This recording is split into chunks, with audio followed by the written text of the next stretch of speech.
लोकांची सेवा करतोय आणि लोकांमध्ये अतिशय लोकप्रिय असलेला हा समाजसेवक त्याच्यावर निर्गुण हल्ला करून त्याचा निर्गुण खून करण्यात आला।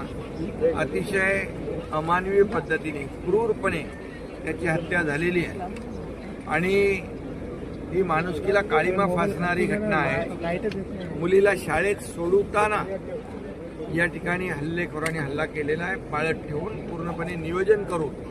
हा नियोजित कटाचा भाग आहे आणि यामध्ये पूर्णपणे प्लॅनिंग करून या सामाजिक कार्यकर्त्याला मंगेशला मारलेला आहे। त्याच्या परिवारच्या भावना अतिशय तीव्र आहेत, इथल्या जनतेच्या भावना देखील अतिशय तीव्र आहेत आणि म्हणून जे कोणी याच्यामध्ये आरोपी आहेत हे सर्व आरोपी यांना ही केस फास्ट ट्रॅकवर घेऊन विशेष सरकारी वकील देऊन मोका अंतर्गत कारवाई करून या सर्व आरोपींना फाशीची शिक्षा झाली पाहिजे अशा प्रकारची त्यांची भावना आहे। नक्कीच अशा प्रकारची वृत्ती ठेचून काढली पाहिजे।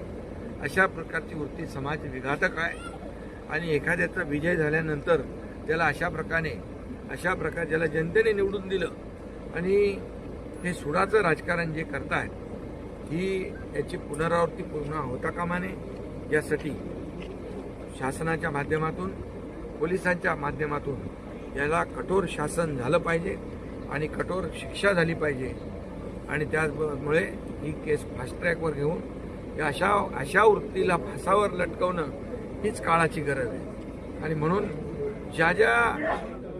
जे लोकांचा याच्याशी आरोप या गुन्ह्याशी संबंध असेल या सर्व गुन्हेगारांना पोलीस शोधून काढतील आणि त्यांना फासावर लटकवण्याचं काम देखील या ठिकाणी न्यायालयामध्ये तशा प्रकारची केस हे करून या परिवाराला आणि या समाजसेवकाला न्याय देण्याचं काम न्यायदेवता करेल। सर, अशा प्रकारे ही वृत्ती अतिशय समाजाला घातक आहे। निवडणुका आपण लढवतो लोकशाही मार्गाने,